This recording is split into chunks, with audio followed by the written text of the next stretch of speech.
Lu tahu nggak, kenapa orang Tiongkok nyalain petasan tiap tahun baru? Dulu, jauh sebelum kembang api dan lampion jadi hiasan biasa, orang-orang di Tiongkok hidup dengan satu ketakutan yang sama. Namanya Nian. Nian bukan dongeng buat nakut-nakutin anak kecil. Buat mereka, Nian itu nyata. Setahun sekali setiap malam pergantian tahun, makhluk itu muncul. Entah dari gunung atau dari laut, nggak ada yang benar-benar tahu. Yang jelas setiap Nian datang, desa porak-poranda. Hewan hilang, rumah rusak, orang-orang terluka. Makanya tiap akhir tahun, desa selalu sunyi. Nggak ada perayaan, nggak ada lampu. Semua pintu ditutup, semua orang bersembunyi. Satu tujuan saja, bertahan sampai pagi. Suatu hari muncul seorang kakek tua. Wajahnya tenang, sikapnya santai, seolah nggak peduli dengan cerita tentang Nian. Warga panik, nyuruh dia pergi. Tapi kakek itu cuma bilang satu hal, singkat dan jelas.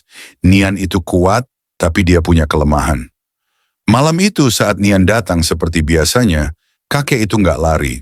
Dia menyalakan api, menggantung kain merah di depan rumah, dan membuat suara keras, dentuman, ledakan, apapun yang bisa bikin gaduh. Dan disitulah semuanya berubah. Nian berhenti, mundur, matanya liar. Ternyata makhluk itu takut. Takut pada warna merah, takut pada api, takut pada suara keras. Dalam hitungan detik, Nian kabur. Gak pernah lagi menyerang desa itu. Sejak saat itu, orang-orang paham satu hal penting. Ketakutan gak selalu harus dihindari. Kadang harus dihadapi dengan cara yang tepat. Makanya sampai sekarang, setiap tahun baru Imlek, warna merah ada di mana-mana. Petasan dinyalakan, gendang dipukul. Orang-orang begadang, berkumpul bikin ramai. Bukan sekadar tradisi. Itu cara mereka bilang, gua masih di sini, gua nggak takut. Dan soal Nian, mungkin dia nggak muncul lagi sebagai monster. Tapi setiap kesialan, rasa takut, dan beban dari tahun lalu, itulah Nian versi sekarang.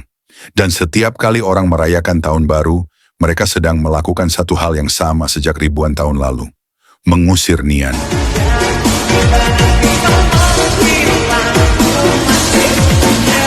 Kita